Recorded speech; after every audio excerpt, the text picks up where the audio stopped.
各位老友記大家好，歡迎嚟到麥玲開運堂。今日我哋唔講常規風水，今日講2026最兇險嘅丙午鬼月保命指南。如果你或者屋企人係喺龍龍呢3個月出世，今年8月你隨時極易撞邪生大病，甚至做錯事令荷包大出血破大財。今年水火相沖極度猛烈，好多人踩中禁忌，幾十萬積蓄在一夜之間化為烏有。想知自己有冇中招？點樣一朝轉危為安？即刻點讚、訂閱、開啟小粒彈，我哋即刻開講。因為2026年呢個鬼月絕對唔係一般普通年份嘅鬼月，佢係幾十年難得一遇極度兇險嘅水火激戰期。如果你唔知自己嘅命理底細，隨便犯咗禁忌，唔單止好容易遇到啲不乾不淨嘅嘢，更加會令你嘅荷包大出血。積聚多年嘅辛苦錢在一夜之間流失晒，甚至連健康同家宅平安都守唔住。好多人平時都會問我，玲玲師傅啊，每年都有農曆7月鬼月啦，點解你偏偏要喺2026年發出咁嚴重嘅預警，甚至要特登拍一條咁長嘅影片提醒大家？大家聽住啦，2026年喺天干地支入面係丙午年，丙係天干嘅陽火。午係地支嘅極火，呢個喺玄學古籍入面叫做赤馬紅陽劫，係一個火氣極度旺盛、能量極端爆裂嘅年份。但係一去到公布嘅北月仲旬開始，即係龍龍7月鬼門開嘅時候，天地間嘅陰氣瞬間抬頭，成個大環境嘅磁場會出現極端嘅陽極生陰，水火相沖。火喺五行入面象徵住情緒、急躁、衝動同埋血光。而鬼月嘅陰氣就象徵住混沌、迷茫、病痛同埋無形嘅負能量。當呢兩股極端爆裂嘅能量喺2026年8月互相強烈碰撞嘅時候，我哋人體嘅腦電波同埋氣場最容易出現漏洞。人一無精打采，磁場一弱，不單止容易招惹到啲無形嘅氣場同不乾不淨嘅嘢，更加會因為思維混亂、判斷失誤而做錯重大決定，引致官非從身、意外跌傷，或者喺投資上出現大慘敗。今次我特別為大家深入分析，到底有哪3個龍流出生月份嘅朋友最需要提防，同埋有3件鬼月期間萬萬不能做嘅破財大忌。如果你聽完之後發現自己或者屋企人中咗，千萬唔好慌張，因為玲玲喺影片嘅後半段亦都會手把手教你點樣用最簡單嘅方法去化解，幫你平平安安度過呢個危險期。首先我哋嚟講第一重頭戲，到底農曆哪3個月份出世嘅朋友喺2026年丙午年嘅鬼月最容易惹嘢，最容易運勢低落同埋破財。第一位最危險、最需要提防嘅就係農11月出世嘅朋友。喺五行八字嘅體系入面，農曆11月係子月，只代表住天地間最強烈、最寒冷嘅水；而2026年係丙午年，午代表最強烈、最旺盛嘅火。子水遇到午火，喺玄學上叫做子午正沖，呢個係12地支6沖入面最厲害、最烈、最具破壞力嘅一組碰撞。水同火直接對沖，反映喺我哋日常生活入面，就係代表住情緒極度不穩定，精神狀態忽高忽低。去到8月鬼月，外界嘅陰氣夾入咗子水嘅冷酷同混毒，令到龍龍11月出世嘅人喺呢段時間嘅個人能量場會降到全年嘅最低點，特別容易招惹到啲陰柔嘅氣場。龍11月出世嘅朋友喺鬼月期間最容易遇到嘅情況，就係夜晚特別容易發噩夢、鬼壓床，甚至去到一啲陰暗、通風差或者人煙稀少嘅地方，會突然間覺得背脊發冷、頭暈眼花、雙腳發軟。更可怕嘅係子午相沖會直接沖克你嘅心血管系統同埋神經系統，令你喺工作或者揸車嘅時候精神無法集中。我過往處理過好多真實案例，龍11月出世嘅朋友喺呢種水火相沖嘅月份夜晚揸車，好容易因為一瞬間嘅眼花或者恍惚，睇錯交通燈或者覺得路邊有黑影閃過而急剎車，結果撞到路邊石渠或者同後車相撞，不單止嚇到半死，身體受傷，隨時要賠一大筆車收費同醫療費，荷包即刻大出血。如果你係龍龍11月出世，鬼月期間夜晚10點之後，千萬唔好喺街度流連，更加唔好去海邊、水上樂園舊樓或者山林夜行，一定要好好保護自己嘅陽氣。第二位需要極度提防嘅係農曆7月出世嘅朋友。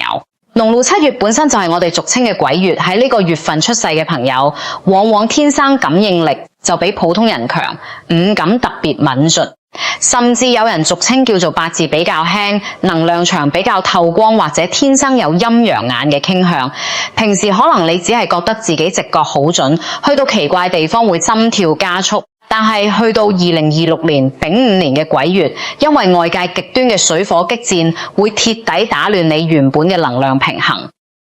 6、7月出世嘅朋友喺8月鬼月期間最容易遇到嘅情況，喺玄學上叫做同氣相求，意思即係話你嘅磁場同外界嗰啲無形氣場太過接近，太過頻率相同，好容易成為佢哋附住或者騷擾嘅對象。你可能只係去咗一次醫院探病，參加咗一次喪禮，或者夜晚去咗舊區夜市，返到屋企之後就會立刻無緣無故發高燒、嘔吐、全身酸痛，或者情緒突然間極度低落，想無故哭泣。呢種情況喺玄學上就係撞邪同埋招陰嘅典型徵兆。當你嘅身體同精神被呢啲負能量入住嘅時候，你嘅財運亦會跟住一落千丈。你可能會因為身體不適而無法正常返工，錯失重大嘅生意外賣，甚至因為情緒失控，喺公司同老闆或者重要客戶大吵一場，直接被解或者丟失長期訂單。更加有人會因為想解心結，盲目相信一啲江湖術士，結果被騙去大筆積蓄。所以農曆7月出世嘅朋友，鬼月期間如果一定要去醫院或者參加喪禮，返屋企之前一定要去人多陽氣盛嘅地方過一過神，或者用柚子糜、黃皮薄洗手洗臉切記，唔好將外面嘅負能量帶返屋企。第3位要特別留心嘅就係農曆1月出世嘅朋友。農曆1月喺玄學入面係人月，人屬於木，木能生火。當農曆1月出世嘅人遇到2026丙午火年，就會形成人午半合火局，火氣太旺，代表住火爆、焦躁、衝動同埋失控。去到8月鬼月，外界嘅陰氣同你體內過盛嘅火氣互相拉扯，會形成一種非常奇特嘅陰陽失調，叫木火焚身。農曆1月出世嘅朋友喺呢段時間最容易惹嘢嘅方式，唔係直接睇到無形嘅嘢，而係你嘅性格會變得非常衝動、易怒、失去理智，好容易被一啲身邊嘅小人或者負面磁場附體同埋操控。你可能會喺鬼月期間突然間覺得整個人好煩躁，看任何人都不順眼，喺屋企同屋企人大打出手，喺外面同陌生人因為少少摩擦就發生肢體衝突，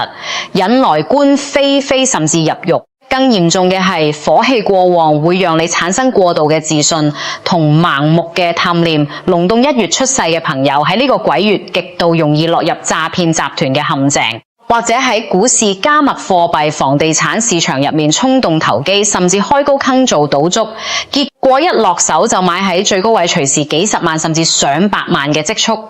在一夜之間蒸發化為烏有。呢種破財係最傷元氣嘅，所以農曆1月出世嘅朋友，鬼月期間一定要記住一個字，就是忍。凡事冷靜3分，唔好做任何未經深思熟慮嘅投資決定，更加唔好跟人盲目合夥創業。講完最危險嘅3個出生月份，接下來玲玲要同大家講講喺2026年鬼月期間，無論你係幾多月出世，有3件事係大眾絕對唔可以做嘅大忌。呢3件事如果你做錯咗，不單止會招惹禍端，更加會讓你自己嘅荷包大出血。第一件絕對不能做嘅大忌，就係夜晚帶二手嘢、古著、古董或者來歷不明嘅舊物件返屋企。好多年輕人好平時，好喜歡買二手名牌包包、古著衣服、古董家具或者二手車。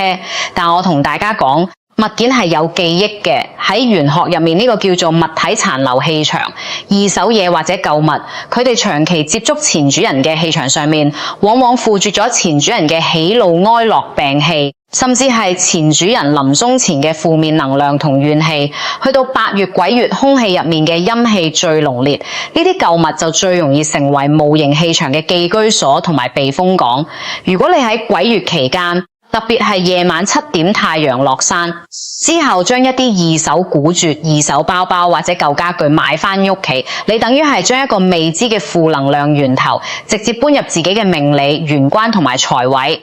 我曾經處理過一個非常典型嘅案例，一位女士喺鬼月期間喺網上買咗一件古著名牌大衣返屋企之後，全家人就開始接二連三咁生病，晚上仲經常聽到衣櫃傳出奇怪嘅敲擊聲同埋腳步聲。最可怕嘅係佢先生嘅生意喺短短1個月入面連續丟失咗3個大客戶，公司資金鏈斷裂，損失咗過百萬。最後查出嚟就係因為嗰件二手大衣嘅前主人係因為重大變故離世，衣服上面帶有極強嘅殺氣，所以喺2026年鬼月期間，大家一定要忍住手，千祈唔好買或者帶任何二手舊物返屋企，想買都要等過咗龍馬7月先。第二件絕對不能做嘅大忌，就係喺鬼月期間衝動做重大嘅財務決定，簽訂大合同或者投資新項目。玄學上講，鬼月係陰陽交替、天地磁場最運怒嘅時期。喺呢段時間，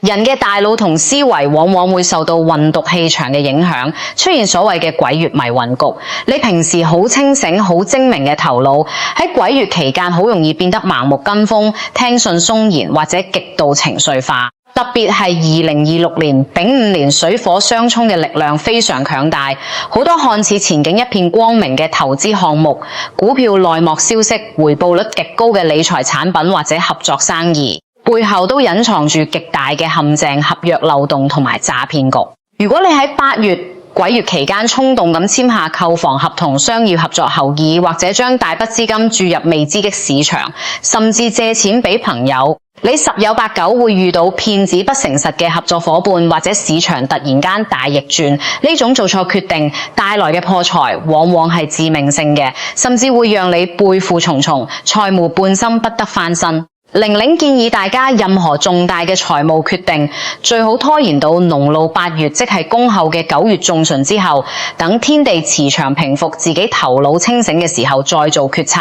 咁樣先可以保住你嘅血汗錢。第三件絕對不能做嘅大忌，就係喺鬼月期間動用家居嘅陰位、三煞位，或者私自進行家裏嘅打牆、種孔同埋大裝修。家居風水入面每年都有特定嘅吉位同凶位。2026丙午年三煞位同埋五黃大煞位都有其特定嘅方位，例如正南同正北方位。而家居入面光線最暗，通風最差，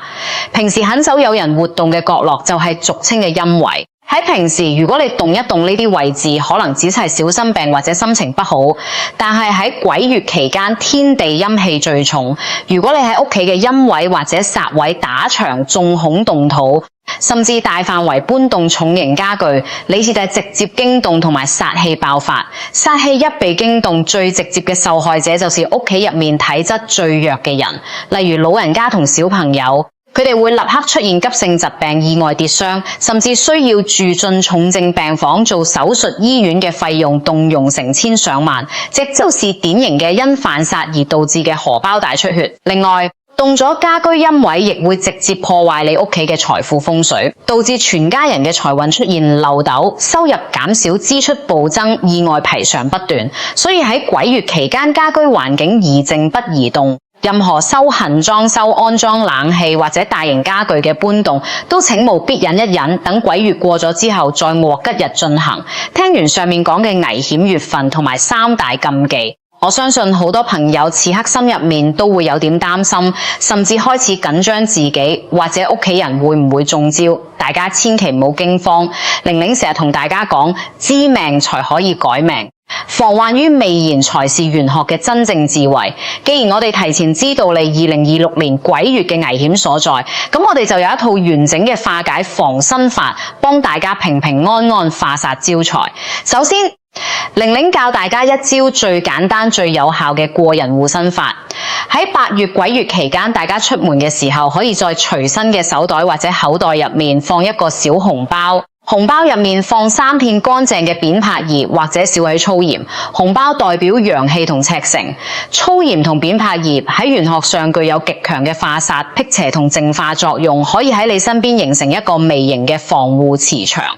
阻擋外界負能量同無形氣場嘅入侵。第二，關於家居風水嘅化解，喺龍兔7月初1鬼門開之前，大家可以徹底打掃一次屋企。特別係大門口玄關走廊同埋客廳嘅角落打掃乾淨之後，喺大門口內側放一杯清水，水入面加少許粗鹽同埋一枚硬幣。鹽水喺風水中具有極強嘅吸納陰煞同淨化氣場嘅功能，硬幣代表金水生金，可以幫你守住家門，不讓外面的雜氣同煞氣進入屋企，保護全家人嘅健康同財運。第三，也是最重要嘅一點，就係保持心態嘅正能量。玄學上有句話叫心正則邪不侵，正氣存內，邪不可干。喺鬼月期間多做善事，多說好話，多孝敬父母，保持心情愉快同光明磊落。當你嘅內心充滿正能量同慈悲心嘅時候，你嘅人體光環同磁場就會變得非常強大、亮麗同圓滿。任何負能量同邪氣見到你都會繞道而行，自然就可以化凶為吉，招財進寶。各位朋友，今日玲玲同大家深入分享咗咁多2026年丙午鬼月嘅天機同秘訣，目的就是希望大家都可以提前做好準備，保護好自己同身邊最親愛嘅屋企人。命理風水唔係迷信，而係一門教我哋順應自然磁場、趨吉避凶嘅生活智慧。感謝每一位老友記耐心地陪我走到最後。聽完呢啲關乎家宅平安嘅肺腑之言，如果今日嘅分享對你有所啟發或者幫助，不妨點個讚，訂閱我哋嘅頻道，你嘅支持就係我繼續為大家揭微天機排憂解難嘅最大動力。亦都歡迎喺留言區打上平安大吉，幫自己同屋企人搭加正能量。記得開啟旁邊嘅小審檔，咁樣每一次有最新嘅玄學智慧同避坑指南，你都可以第一時間收到，唔會錯過任何改運嘅良機。願大家喺未來嘅日子裏福氣常伴，逢凶化吉。我哋下一集再見。最後請大家喺留言區一齊打上平安大吉4個字，讓我們一齊集結大家嘅正能量，祝福自己同屋企人喺2026年都可以平平安安，逢凶化吉，財源廣進，福氣滿門。多謝大家嘅支持，我係麥玲玲，祝大家平安大吉，我哋下期再見。